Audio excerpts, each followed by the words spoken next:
नमस्कार, मैं हूं दिलीप चौबे। तो एक सीरीज चल रही थी हमारी स्टीम पंक की, चौथा कैरेक्टर है ये और 10 कैरेक्टर आएंगे इसमें स्टेप बाय स्टेप। तो देखते हैं, इसी को बोलते हैं वर्ल्ड बिल्डिंग।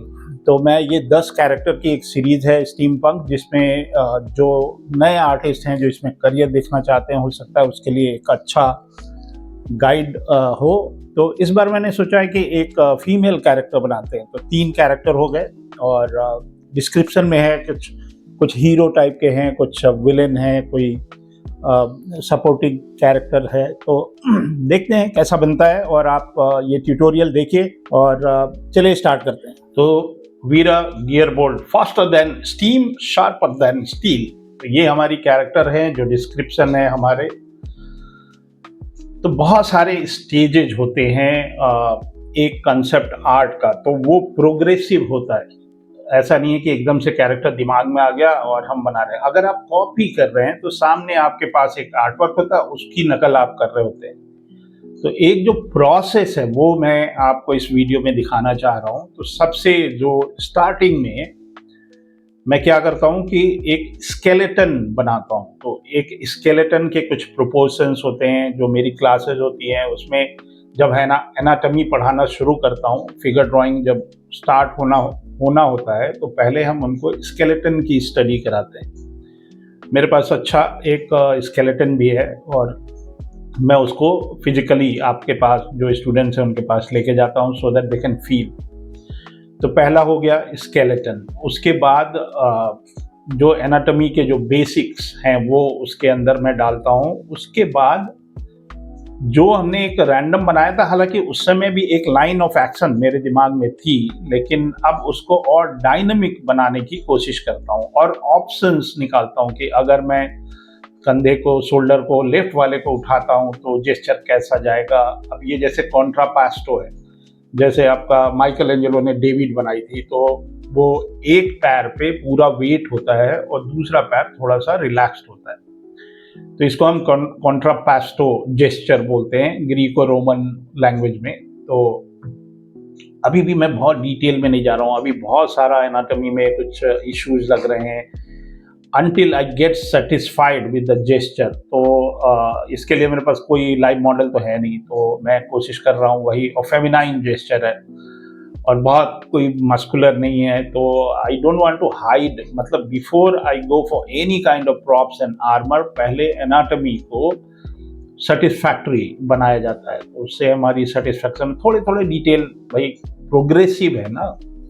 तो कैरेक्टर की एक जर्नी है, तो ये करीब 8 घंटे 9 घंटे लग के मैं इसके ऊपर दिमाग लगाता रहता हूँ। उसमें काफ़ी चेंजेस, मतलब भाई मेरा क्रिटिक मैं ही हूँ। तो मतलब अच्छा अगर बन रहा है तो क्रेडिट गोज टू मी, बुरा बन रहा है तो then also credit goes to me. तो I need to be my own critic and I keep trying some new options कि अगर मैं इसको ऐसे कर दूं तो कैसा रहेगा, अगर ये बेल्ट वाला पार्ट को हटा दूं। अब जैसे पेल्विक बोन है, इसको मैंने अब थोड़ा सा कर्व किया तो जेस्चर बैलेंस्ड है कि नहीं है। फिर जो चेस्ट के सेंटर लाइन से अगर हम अलाइनमेंट लेंगे, अभी भी बहुत 100% सेटिस्फैक्शन नहीं है, लेकिन आई कीप ट्राइंग। बट थोड़ा थोड़ा आर्मर प्रॉप, जब एनाटॉमी अच्छे से ठीक ठाक बन जाती है, then only I go for details and armour. और डिटेल्स में भी I keep trying some new things उसके अंदर, क्योंकि एक सीरीज में है। तो इससे पहले के जो 3 कैरेक्टर आपने देखे, वो थोड़ा सा स्टीम पंक और थोड़ा सा रोबोटिक, ये मिक्स्ड कैरेक्टर है। तो इसको एकदम से स्टीम पंक भी नहीं बनाना है, इसको एकदम रोबोटिक नहीं बनाना है, थोड़ा ह्यूमनाइड रहेगा और थोड़ा सा आफ्टर लाइफ की कहानी है। जैसे आपने दी 100 सीरीज देखी होगी नेटफ्लिक्स पे, तो मैंने तो 6 सीरीज सारी देखी। सिंगापुर में खाली 5 एपिसोड्स थे, मतलब एपिसोड नहीं, वो सीरीज थी। तो वॉल्यूम 6 देखने के लिए मुझे इंडिया आना पड़ा। तो ये मैंने एक, जैसे केकड़ा होता है, ये मत कहिएगा कि मैं स्पाइडरमैन से प्रेरित हो रहा हूँ। अब क्या करें, वो भी ऐसा कुछ बनाए हैं। तो I am just making some armour behind. इसका टर्न अराउंड बनाएंगे तब शायद अच्छा लगेगा। तो वो एक सिलवेट होता है, बड़ा नेकेड सब सिलवेट आ रहा था, जो उसको निगेटिव स्पेस में, then only I put this crab kind of thing. तो इसके 2 हाथ हैं, एक हाथ में काफ़ी हेवी आर्मर रख रहे हैं और दूसरे वाले में सोच रहा हूँ कि कुछ गन वन टाइप का कुछ बनाऊँ। अब आता है लेग। अब ये लेग में, दोनों लेग में अगर इसने जूता पहना या कोई आर्मर होगा तो एकदम सिमेट्रिक होगा। फिर मेरे दिमाग में आ रहा है क्यों ना इसके थाई तक ही रखूं ये वाली टांग। और अब देखिए, इसको एक ये बनाया तो ये काफ़ी अच्छा लगा मेरे को, ये वाला डिज़ाइन। तो अब सोच रहा हूँ कि इधर वाले में भी ऑलमोस्ट सेम बनाऊँ। तो लेग में पीछे हॉलो है, means there is no meat inside, तो ये सारा मशीन ही है तो लोअर पार्ट में। अच्छा, ये सारी चीज़ें करने में छोटे छोटे मैं ब्रेक लेता रहता हूँ, सोचता रहता हूँ कैरेक्टर में और क्या ही कर लूँ। तो अब इसके बाद ये जो मेरा 4B पेंसिल था उसमें एक्सीडेंट्स बहुत होते हैं, that's why I prefer to draw 4B in the beginning. Then I'm going with mechanical pencil. तो ये एक स्टेडलर की पेंसिल है, इसमें 2B पेंसिल है। और एक जोक होता था मेरा, 2B और नॉट 2B तो ये एक मैकेनिकल पेंसिल है, इसमें 0.5 वाली लेड है और 2B मैं यूज़ करता हूँ। 3B थोड़ा मोटा हो जाता है, 4B और 5B मैं नहीं यूज़ करता। बहुत लोग हैं जो ब्लू कलर का भी लेड यूज़ करते हैं। तो ये वाला हाथ जो है, इसमें I don't want to do एकदम सिमेट्रिक, थोड़ा बोरिंग हो जाता है कि ये वाला हाथ जैसा है एकदम वैसे ही वो वाला हाथ है।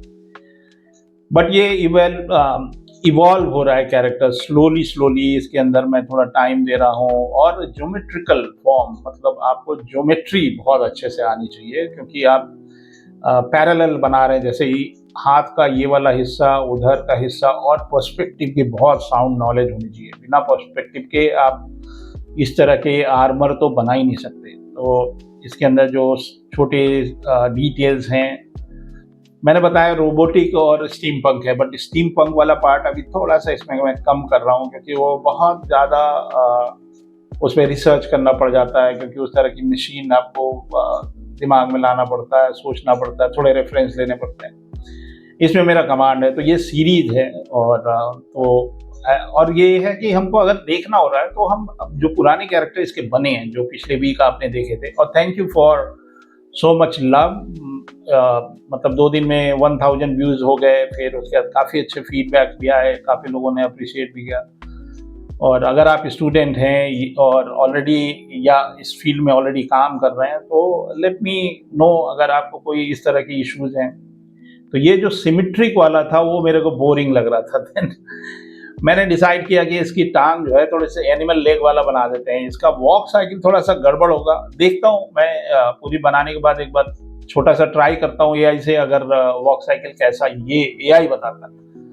हालांकि अगर मैं किसी अच्छे एनिमेटर के साथ बैठूंगा तो अच्छे से डिस्कस होगा। I wanted that leg to be animal leg, और ये मैं थोड़ा हैवी कर दे रहा हूँ, इसको थोड़ा गन जैसा बना। देखिए again I started 6B pencil. तो 6B से मेरे को बड़ा एक्सीडेंट्स मिल जाते हैं, उसके बाद मैं दिमाग लगाता हूँ। तो ये हमारी पेंसिलिंग कंप्लीट हो गई। अभी भी थोड़ा लास्ट मिनट छोटे मोटे डिटेल्स हैं तो वो मैं डिजिटली कर लूँगा।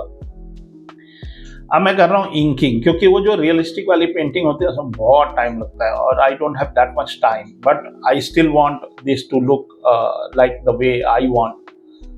तो क्योंकि मैं कॉमिक का मेरा बैकग्राउंड रहा है, कॉमिक इलस्ट्रेशन करता रहा हूँ और इंकिंग मैंने करीब 300 कॉमिक की इंकिंग करी है। तो मेरा एक फोटे है, मेरा एक एक्सपर्टी है that I love to do inking and I don't feel difference doing digital inking और ट्रेडिशनल इंकिंग। तो मेरे लिए यही ट्रेडिशनल है, यही डिजिटल है। तो ये सब जो मैंने अभी बताया कि पर्सपेक्टिव बहुत स्ट्रांग होना चाहिए अगर आर्मर एंड प्रॉप्स आप बना रहे हैं। फिर आपका इसमें क्योंकि ये ओवल शेप है तो उस तरफ अगर आप जा रहे हैं तो वो थोड़ा सा कर्व में चलेगा, कर्वी लीनियर पर्सपेक्टिव, ये सब चीज़ें मैं जब क्लासेस लेता हूँ तो उसमें मैं ये बात करता हूँ कि ये कर्वी लीनियर पर्सपेक्टिव क्या होता है, या 2 पॉइंट 3 पॉइंट जो भी है, तो वो हम कैसे करते हैं, कैसे मैनिपुलेट करते हैं पर्सपेक्टिव को और कहाँ यूज़ करते हैं। तो जो मेरा कैरिकुलम है उसमें मैं जो जो टॉपिक उनको पढ़ाता हूँ वो ही प्रोडक्शन में आता है।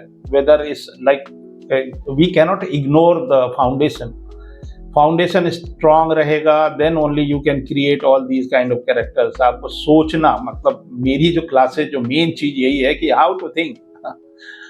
सोचना बहुत जरूरी है, नकल करना नहीं। मतलब you should in the age of AI still you don't know how to draw with your own brain, तो बेकार है फिर तो पढ़ाई करना। तो foundation is the key to success, तो वो मैं बताता रहता हूँ क्लासेस में। बच्चे अच्छे हैं, सब कोशिश कर रहे हैं, उनकी आई ओपनिंग क्लासेस रहती हैं और सब एक्साइटेड हैं। तो अभी मेरा एक बैच है जो कि स्टार्ट हुआ था, अब वो कंप्लीट होने वाला है, जो मेरा ऑनलाइन का फर्स्ट बैच था। That is going to get over and it's going to be a bit emotional thing that I'm so connected to them, and later I cannot talk to them so frequently. तो ये थोड़ा सा एक emotional roller coaster रहता है teachers के लिए।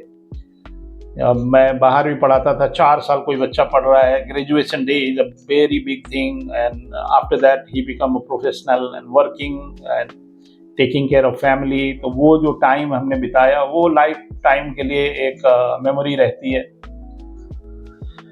तो कोई बात नहीं, जो हमारे स्टूडेंट्स हैं they are my extended family, and whenever they need I am there all the time. तो आप भी इस फैमिली में जुड़िए, आपका कुछ भला होगा, आपको काफ़ी कुछ सीखने को मिलेगा, and then you can be. हम मेरे ग्रेजुएट्स हैं, आई कॉल देम आर्ट सेना, तो वो हमारे सैनिक हैं, they are my brand ambassador. और काफ़ी मतलब हम कॉमिक करते रहते हैं। आप अपने ही उसमें कॉमिक अब कोई पढ़ता नहीं है, कॉमिक इंडस्ट्री में बस जो पहले के जो फैन थे बस वही रह गए हैं, नए बच्चे जुड़ रहे हैं तो मांगा से जुड़ रहे हैं। तो हमने कभी पलट के देखा ही नहीं है, अपने खुद ही देश में देख लिया, इतना बड़ा मार्केट है, इतनी रिक्वायरमेंट है आर्टिस्टों की। जो स्कूल में जो टेक्स्ट बुक्स होते हैं, मतलब आप खुद ही कैलकुलेट कर लीजिए कि इस समय class lower KG to 12th class तक कितने बच्चे हैं जो पढ़ाई करते हैं, and everybody has to buy books. तो वो किताबों के अंदर जो इलस्ट्रेशन होते हैं वो भी तो आर्टिस्ट ही बना रहे हैं भाई। तो there is a big market in children book and educational book and outsource book. बहुत सारे लोग हैं जिनको मैं जानता हूँ जो दुनिया भर के बुक फेयर होते हैं, बलोनिया बुक फेयर इटली में भी होता है, लंदन बुक फेयर होता है, आजकल तो मिडिल ईस्ट में भी वो जा रहे हैं, और वहाँ से वो आर्टिस्टों के लिए भी काम ला रहे हैं, लेआउट आर्टिस्टों के लिए भी काम ला रहे हैं, ऑथर्स और जो टेक्स्ट बुक डिज़ाइन करते हैं, जो कवर पेज बनाते हैं। तो इस तरह के बाहर के काम भी इंडिया में बहुत आते हैं। पीपल कॉल मी, जो लोग उससे एसोसिएटेड हैं, दे कॉल मी कि दिलीप कुछ आर्टिस्ट दे दो, कुछ लोग दे दो, and they are pissed off and fed up with immature artist who has no clue about production। तो प्रोडक्शन सीखिए मेरे साथ जब पढ़ाई होती है। तो एक प्रो लेवल होता है, कल इसी पे चर्चा चल रही थी कि प्रो लेवल किसको बोलते हैं। तो professional way of working things, मतलब professional way of working thing में जो दुनिया में चल रहा है, तो वो हो गया। नो रूम फॉर एक्सपेरिमेंट भी हो गया। जो क्लाइंट की रिक्वायरमेंट है to fulfil that clients requirement also can be pro level. और जो आपका काम है वो इंटरनेशनल लेवल का, या जो एटलीस्ट जो एक्सेप्टेड है मार्केट में। तो आपके पर्सनल सेटिस्फैक्शन के लिए तो नहीं हो रहा है काम, एक रिक्वायरमेंट है और वहाँ पे आपको फुलफिल करना है। तो एक सर्विस है, we are service provider. Artist should be a service provider for the client. हम गोल गोल घुमा के बोलें या मैं सीधे सीधे बोल रहा हूँ, तो that's the thing that is kind of pro level for me। तो maybe I'm wrong but it's okay। मेरा एक तरीका है काम करने का। तो इंकिंग करने में बहुत टाइम तो लगता है, लेकिन इतना मजा आता है इसको करके, क्योंकि you are keep changing a bit, थोड़ा थोड़ा लास्ट मिनट डिटेल्स होते हैं, उसके ऊपर आप काम करते हैं। और मैं कोशिश करता हूँ इंकिंग अगर कर रहा हूँ तो नॉन स्टॉप करूँ, मतलब एक रिदम बना रहता है। और ये छोटे जो बहुत लंबे स्ट्रोक्स होते हैं जो कि कर्व हैं या स्ट्रेट हैं, उसके लिए मैं पेन टूल यूज़ कर लेता हूँ, बाकी मैं फ्री हैंड ही करता हूँ। तो फ्री हैंड वाले थे, अब जैसे ट्रेडिशनल करते हैं हम लोग तो क्रोकिल निब से लंबे स्ट्रोक्स पहले ले लेते हैं, या ब्रश वाले स्ट्रोक पहले ले लेते हैं, और उसके बाद हम लास्ट मिनट डिटेल जो पतले क्रोकिल निब हो या जो आजकल माइक्रोन के पेन हैं उससे हम कर लेते हैं। पहले रोटरी इंक से करते थे। तो डिफरेंस नहीं है, अगर आपको काम आता है जो वो है और उसमें और डिजिटल में, मुझे नहीं, I don't think any difference between that. और बहुत ज़्यादा इसमें हैचिंग और क्रॉस हैचिंग और शैडो के लिए हम काम नहीं कर रहे। ये है डिजिटल अपग्रेडेशन से फ़ायदा, क्योंकि मुझे कलर करना है। मैं अगर किसी को देखूं कि बढ़िया कलरिंग आर्टिस्ट है और वो कर सकता है काम, तो मैं अपना काम उतना नहीं करूंगा कि भाई उसके लिए ओवर शैडो हो जाए, उसके पास कलरिंग वाले को कोई स्कोप ही ना दिखे। तो कलरिंग का एक स्कोप हमको छोड़ के चलना पड़ता है कि इसके अंदर बाद में हमको डिजिटल कलरिंग भी करनी है, तो इंकिंग उतनी ही करनी है, बहुत ओवर शैडो नहीं करना है, बहुत थिक लाइंस नहीं करनी है। कुछ कैरेक्टर मैं बनाऊंगा जिसमें इंकिंग नहीं रहेगी, I can do that, but that takes double of my time. तो उतना टाइम नहीं है मेरे पास, क्योंकि जितना ज़्यादा हम काम करेंगे वैरायटी पे और जितना लोगों को मैं गाइड कर सकता हूँ मैं अपने लेवल से कर रहा हूँ। भारत देश मेरा है, भारत देश की सेवा करने के लिए वापस आया हूँ, नहीं तो मुझे कोई दिक्कत नहीं थी वहाँ रहने पर, लाइफ टाइम वहाँ रह सकते थे बाहर। पर थोड़ा इमोशनल कनेक्शन है, भारत माता की जय इसलिए बोलता रहता हूँ, क्योंकि I feel sad when I'm in some other country and जो इम्पोर्टेंस हमारा देश है, जितना इम्पोर्टेंट है या जो हमारा कैलिबर है, उसका शोकेस हम नहीं कर पा रहे थे ढंग से वहाँ पे। मैं तो कर ही रहा था भैया, मैंने तो झंडे गाड़ दिए अपने देश की, आप क्या बात कर रहे हैं। But I want to be a bridge for new generation people, और जिसको जेन जी बोल रहे हैं आप लोग, I want to be a bridge for them to get connected to the international standard. तो ये जो आप काम देख रहे हैं, मेरे को बड़े अच्छे अच्छे क्यूट से फीडबैक मिलते हैं कि हिंदी बोलने वाला विश्व स्तरीय कंसेप्ट आर्टिस्ट पहली बार देखा। तो कम से कम एक कॉम्प्लीमेंट तो इस तरह का मिला मेरे को कि हिंदी बोलने वाला। अब 14 साल अंग्रेजी बोले हैं, अब अपने देश में आके हिंदी ना बोले तो फिर बेकार है अपने देश के बारे में बात करना। तो मेरे को कुछ लोग बोलते भी हैं, मतलब डीएम करते हैं कि why you are not doing this in English 100%, why I do that in English 100%। वो तो करना था, वो कर लिया ना। थोड़ा देश प्रेम कर लेते हैं। मैं अभी इस समय नॉर्थ इंडिया में हूँ, तो लोग हमसे कनेक्टेड हैं, काफ़ी लोग हैं, ऐसा नहीं है। If somebody want to talk to me in English, I'm okay with that। तो अगर कभी मैं विदेशी बच्चों को भी तो पढ़ा ही रहा हूँ ना, अभी भी मैं ऑनलाइन क्लासेस लेता हूँ बाहर के बच्चों के लिए, तो मैं वो रिवील नहीं कर रहा हूँ किनको पढ़ाता हूँ, बट मेरा शेड्यूल है कुछ इस तरह का कि मुझे कुछ विदेशी बच्चों को पढ़ाना होता है। तो चलिए, मेरा पेंसिलिंग हो गया, अब थोड़ी इंकिंग मेरी कंप्लीट हो गई। अब मैं क्या करता हूं कि एक सिलुएट चेक करता हूं, ग्रे स्केल डाल के सिलुएट चेक करता हूं कि जो निगेटिव स्पेस है उसके अंदर मेरा कैरेक्टर कैसा दिख रहा है। फिर आता है कलरिंग। तो ये बहुत सारे स्टेज को क्रॉस करते हुए मैं इस लेवल तक पहुंचता हूं, उसमें बहुत चेंजेज होते हैं, ब्रेन स्टॉर्मिंग जिसको आप बोलते हैं।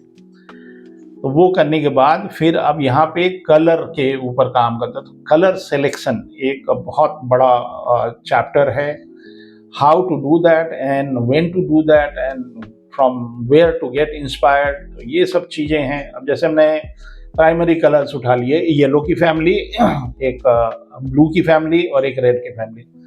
ग्रीन अभी भी मैं सोच रहा हूँ रखूँ कि ना रखूँ। फिर एक एवेंजर्स में एक लड़की है, वो ग्रीन कलर की दिखती है, तो वहां से इंस्पायर्ड नहीं है, but creating some original character is one of the toughest thing. तो इसी को तो हम इंटेलेक्चुअल प्रॉपर्टी बोलते हैं। These are IPs of Vinmix comic.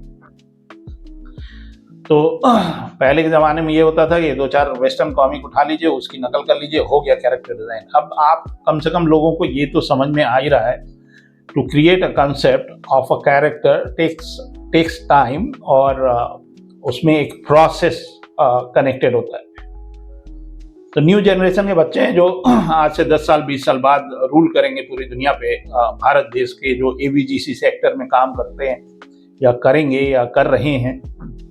तो प्री प्रोडक्शन पार्ट पे हम जितना तवज्जो देंगे, हम प्री प्रोडक्शन पार्ट पे जितना अपना कंसंट्रेशन और फोकस करेंगे, उतना हम इंडिपेंडेंट हो सकते हैं। We can rule the creative industry in the whole world. अभी तो हमारा कंट्रीब्यूशन पता नहीं कितना है, आई डोंट नो एग्जैक्टली, मैं थोड़ा रिसर्च अभी नहीं कर पा रहा हूँ। लेकिन हम खाली आउटसोर्स से अपना करियर नहीं चला सकते। वो एक तरीका है कि कैसे ओरिजिनल चीज़ें बनती हैं। प्रोग्रामिंग करना है तो हम अपनी कोडिंग, अपनी गेम इंजिन्स भी क्रिएट कर सकते हैं। ऐसा नहीं है कि हमको यूनिटी और ब्लेंडर और हम क्यों नहीं ऐसा अपना कुछ बना लेते। खैर चलिए, वो जिनको बनाना है वो बनाएंगे ही। तो कलर हो गया, बेसिक कलर्स मैंने लिए हैं। और ये जो मशीन टाइप की चीज़ें हैं वो वाला पार्ट हमने जो कवर वाला पार्ट है वो ब्राइट कलर हो गए, और जो मशीन वाले पार्ट है अंदर I use some purplish, you can call it saturated colours, क्योंकि वो सैचुरेशन में रहेगा तो जहाँ पे हमको फोकस करना है वो हम अच्छे से दिखा सकते हैं। और लाइट सोर्स, तो एक टॉप लेफ्ट की एक लाइट बना लिए। इसकी कलरिंग में बहुत सॉफ्ट टाइप का कलर करना चाह रहा हूँ, मतलब ये नहीं कि बहुत ब्राइट बहुत लाइट ऐसा वाला नहीं, थोड़ा सा सॉफ्ट टाइप का कर रहा हूँ। बैकग्राउंड भी कुछ प्लान्ड है मेरे दिमाग में, कुछ ग्रीन टाइप का, स्मोक ग्रे टाइप का, ऐसा ही कुछ, या सैप ग्रीन टाइप का कुछ बैकग्राउंड करेंगे। इसको थोड़ा सा रियलिस्टिक अप्रोच से इस पे काम कर रहे हैं। ब्रशेज इसमें मैं चेंज करूँगा खूब सारे, और इसके अंदर जो ये बाल हैं जैसे ब्लू, मेरे को ये सब फैंटेसी बहुत पसंद है। मतलब एक कल्चर मैंने देखा है, मेरे काफ़ी दोस्त थे जो कोरियन थे या हमारे स्टूडेंट थे, वो सिंगापुर में भी ये हो गया है कि they play with the hair colour. मेरे तो हेयर ही नहीं है, नहीं तो मैं भी करता। मंडे को आप ग्रीन देखो, ब्लू देखो, बट इट्स ओके। तो अब ये जो स्किन टोन है, स्किन टोन में मैं थोड़ा स्मूथ रखूँगा, बहुत पैची पैची नहीं करूँगा। और लाइट भी मैं थोड़ा सा कैजुअल, मतलब जो पहले के ज़माने में, मतलब 90s में हम लोग सॉफ्ट ब्रश यूज़ करते थे, तो आजकल थोड़ा कम यूज़ करते हैं, फैंसी ब्रशेज यूज़ करते हैं। तो वो जो कर्व वाली जो चीज़ें, ओवल शेप जो बनती हैं, वो बहुत इजी हो जाता है सॉफ्ट ब्रश से। थोड़ी सी ओपेसिटी कम कर दीजिए या फ्लो कम कर दीजिए और उसके बाद उससे सॉफ्ट कर लीजिए, तो एक बढ़िया सा स्मजिंग का एक इफेक्ट आ जाता है। तो यही है, मतलब ये प्रोसेस है। और मैं ये मेरे जो एग्जिस्टिंग स्टूडेंट्स हैं उनको भी शेयर करता हूँ ये सारे वीडियोस, और साथ ही जो हिंदुस्तान के और बच्चे हैं जो हमारे तक नहीं पहुँच पा रहे हैं उनके भी ये काम रहेगा उनके लिए, और ये डॉक्यूमेंटेड रहेगा। अगर आप यूट्यूब पे हैं तो ये फॉरएवर रहेगा। और रिकग्निशन भी मिल रही है, फेसबुक ने तो मुझे रिकग्नाइज कर लिया कि आई एम कंटेंट क्रिएटर, तो आप भी रिकग्नाइज कर ही लीजिए, क्योंकि ये जो मशीन चल रही है हमारी ये रुकने वाली नहीं है। एंड मैं हर वीक कोशिश करता रहूँगा कि एक ना एक कुछ ट्यूटोरियल वीडियोज होंगे। हाँ, लेकिन जो हम पढ़ाते हैं और जो हमारी जो मेरी क्लासेस होती हैं, क्लासेस में बैठ के बच्चे कुछ ज़्यादा ही इन डेप्थ नॉलेज पाते हैं। इन डेप्थ, ये थोड़ा सा ऊपर ऊपर का नॉलेज है, क्योंकि इन डेप्थ अब सारी चीज़ें तो यूट्यूब पे हम डाल नहीं सकते। और जो ओवरऑल जो आपको दिख रहा है, ये थोड़ा सा एक मार्केटिंग की चीज़ भी है कि हमारी जो टीम बन रही है, they can serve something like this for creative industry. तो जो हमारे एलुमनाई हैं उनको ही हम अभी अपना टीम मान रहे हैं। करीब 30-31 बच्चे हैं जो काम कर रहे हैं और पढ़ाई भी कर रहे हैं साथ। तो अगर किसी को इस तरह के कोई काम हो या क्रिएटिव इंडस्ट्री से रिलेटेड कोई मेरे स्टूडेंट को ही हायर करना चाह रहा हो, तो you can directly get connected with me. और जितने भी काम है, मतलब चाहे वो फिल्म से रिलेटेड हो, चाहे प्री प्रोडक्शन, चाहे स्टोरी बोर्ड हो, चाहे चिल्ड्रन बुक स्टोरीज हो, या कॉमिक बुक हो, या जस्ट कंसेप्ट आर्ट हो, pre production for some games हो, एसेट डिज़ाइन हो, तो ये इस तरह के फील्ड हैं। ये सब इसको हम नया तो नहीं बोलेंगे कि नए टाइप का करियर है, ये तो पिछले 20-25 साल से एग्जिस्ट कर ही रहा है। बस यही है कि हमारे जो एजुकेशन सिस्टम है उनके कोर्स कैरिकुलम में अपग्रेडेशन की ज़रूरत है, और मुझे ऐसा लगता है। मैं उपलब्ध हूँ, अगर आपको इस तरह का कोई डिस्कशन हो या कोई समिट हो, कोई फोरम हो, वहाँ पे अगर आप मेरे को बुलाना चाहते हैं, I am ready to come there and share my thoughts to the whole education system of India. तो वो भी चल रहा है मेरा, मैं इधर उधर जाता रहता हूँ और बड़ा मज़ा आता है मेरे को कॉलेज में जाना, नए बच्चों से मिलना, और सबसे अच्छी बात तो ये होती है जब मैं किसी कॉलेज में जाता हूँ, वहाँ पे एक दो मेरे पुराने तिरंगा फैन की तरह कुछ नाम हम जानते हैं हमारा, और दे अप्रोच मी, और वहाँ पे कुछ बच्चे अपना काम दिखाते हैं, इट ब्लो माय माइंड, मतलब अनबिलीवेबल। मैं एक सीरीज पे काम कर रहा हूँ, आपको बहुत जल्दी होगा कि मैं आपको कुछ आर्टिस्टों से मिलवाऊंगा जो they can change the geography of Indian creative industry. But the thing is, उनकी उम्र 10 साल है, 8 साल है, 6 साल है, और मैं ऐसे बच्चे भी आते हैं मेरे से मिलते हैं, और मैं मिलता हूँ, स्कूल्स में जाता हूँ, वहाँ बच्चों का काम देखता हूँ, and I get amaze. College में जाता हूँ, एक बच्चा आएगा उधर से शर्माता हुआ कहीं से अपना पोर्टफोलियो लेके, एंड इट्स अनबिलीवेबल। एक प्रॉपर गाइडेंस होनी चाहिए। अब वो वहाँ से निकलता है, बहुत जबरदस्त काम है, अच्छा इलस्ट्रेशन है, he can do anything what I am doing. But फिर वहां से निकलने के बाद वो किसी नवोदय स्कूल में या केंद्रीय विद्यालय में वो शिक्षक बन जाता है, तो वो जो टैलेंट था वो वहां पे जाके फूल पत्ती आम अमरूद बनाना सिखा देता है। तो वो मेरे को थोड़ा सा अटपटा सा लगता है कि इतना टैलेंटेड बंदा, जो कि आज वर्ल्ड के जितने भी बड़े कंपनीज हैं, गेम कंपनीज हैं, वहां पे ही should be doing something like that, and then end of the day he is कहीं रेलवे में टीटी बन के वो जो टैलेंट है, I'm not telling that these kind of job we don't need, we need, but वो जो talent था वो किल हो जाता है। वो मैंने देखे हैं, मैं बहुत लोगों से मिला भी हूँ, उनका जो जॉब सेटिस्फैक्शन है जो क्रिएटिव इंडस्ट्री का, वो कहीं से खत्म हो जाता है। फिर वो शौकिया बनाते रहते हैं, वो भी धीरे धीरे करके छोड़ देते हैं। तो we desperately need a platform वहाँ पे, जहाँ पे ये जो बंदे हैं जो कि एक्चुअल में मेरे को जो मिलते रहते हैं इधर उधर से, जो कि बहुत अच्छा काम है उनका, कॉमिक इलस्ट्रेशन के लिए उनका एक योगदान हो सकता है इसके अंदर, बट वो कहीं और भटक जा रहे हैं, सही दिशा नहीं मिल रही है या जो भी है।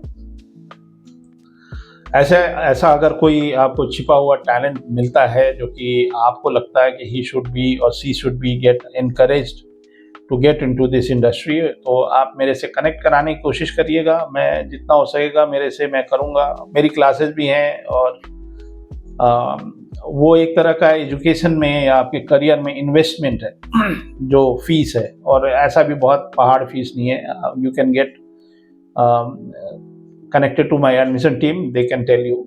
तो ये मेरा कैरेक्टर ऑलमोस्ट डन है। अब मैं बैकग्राउंड पे काम कर रहा हूँ, तो जैसा कि आप देख रहे हैं कि मैं एक सिलुएट पे, मतलब एक सिंपल सा पर्सपेक्टिव मैंने लिया है, कुछ बिल्डिंग इधर कर दी और कुछ स्काई स्क्रैपर्स पीछे डाल दिए, और इसमें मैं कोशिश करूंगा कि ये जो ब्राइट लाइट जो मैंने कैरेक्टर में डाले हैं उसमें से कोई भी कलर बैकग्राउंड में ना हो। तो देखा जाए तो जो मेन कैरेक्टर है वो इस kind of warmer colours into it, and the background will be cooler colour. तो ये सीधा सीधा एक लॉजिक है कि कूलर कलर है, और जब ऊपर से टॉप लेफ्ट से लाइट है, तो मैंने सोचा कि वो जो लाइट है उसके लिए थोड़ा सा स्मोकी और ग्रे मूवीज जैसे होती है ना, ग्रे टाइप की जो दिखती है, जैसे ट्रेन टू बुसान या मैट्रिक्स, इस तरह के, तो वो वाला एक फील डालने के लिए मैंने ऐसा कुछ कलर डाल दिया इसके अंदर। अब ये जो बिल्डिंग्स हैं ये बहुत ही पैची है, इसको मैं ये नहीं चाहता कि बहुत ज़्यादा इसके ऊपर काम कर दूं तो ये कैरेक्टर मेरा दब जाए, तो ये एटमॉस्फेरिक पर्सपेक्टिव पीछे थोड़ा सा डाला है मैंने। तो एक पर्सपेक्टिव का ही एक तरीका है एटमॉस्फेरिक पर्सपेक्टिव, तो उसमें जो चीज़ें पीछे होती जाती हैं वो थोड़ी सी ब्लर्स टाइप की होने लगती हैं। इसमें मैंने थोड़े से फैंसी ब्रशेस दिए। तो ये जो मेरे एक्सीडेंट्स हैं, द ब्रश आई यूज्ड, ये जो एक्सीडेंट्स है, I am making them some meaningful style. तो ये मेरा तरीका है कि if I am doing some sci-fi location या फ्यूचरिस्टिक या स्टीम पंक कैरेक्टर, तो बैकग्राउंड में जो बिल्डिंग्स हैं वो भी थोड़ा स्टीम पंक, थोड़ा अलग टाइप का, मतलब लुक एंड फील हो। तो ये बड़ा मजा आता है इस तरह के जो एक्सीडेंट्स मेरे ब्रश के पैचेस के हुए।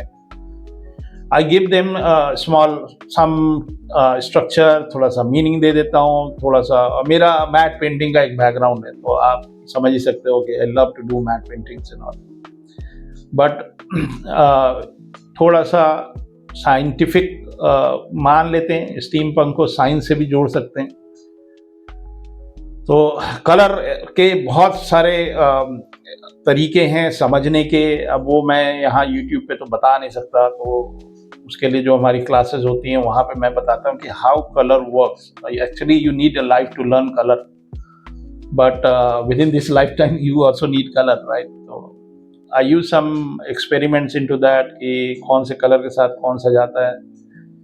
तो बहुत टाइम लगा बैकग्राउंड करने में, एक एक पार्ट पे मैंने कुछ डिटेल डाल दिए और थोड़ा सा बैकग्राउंड थोड़ा सा मर्ज कर दिया। तो ये है Vera gear bolt, faster than steam, sharper than steel. तो ये ऑलमोस्ट कंप्लीट हो गया।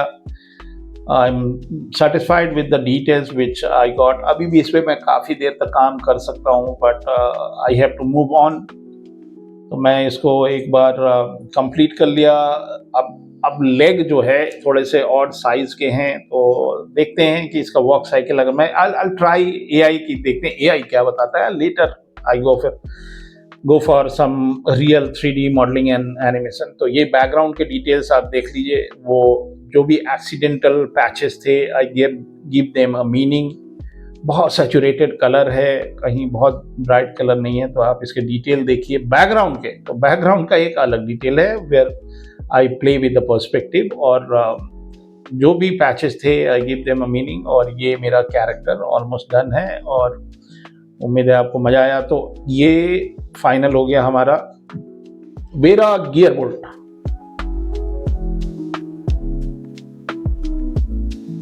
तो ये रहा मास्टर क्लास। उम्मीद है आपको वेरा गियर बोल्ट अच्छी लगी, और आगे भी चल के काफ़ी कैरेक्टर्स हैं, 6 कैरेक्टर्स और हैं इस सीरीज में, जल्दी से जल्दी बनाता हूँ। और उसके बाद मैं चलता हूँ मेरे जो पसंदीदा टॉपिक है स्टाइलाइज कैरेक्टर्स का, उसकी एक सीरीज होगी। तो एंजॉय करिए। हमारी क्लासेस ऑनलाइन चल रही हैं। समर वैकेशन का जो बैच है उसको तो बिल्कुल ही मिस मत करिएगा। कनेक्टेड रहिए, जो नंबर है उस पर कॉल करिए और प्री रजिस्टर करा लीजिए, क्योंकि बहुत जल्दी सीट्स बुक हो जाती हैं और मैं एक बैच में सिर्फ 10 बच्चों को पढ़ाता हूँ। तो मिलते हैं अगले किसी मास्टर क्लास में। अपने फीडबैक दीजिएगा। तब तक के लिए जय हिंद।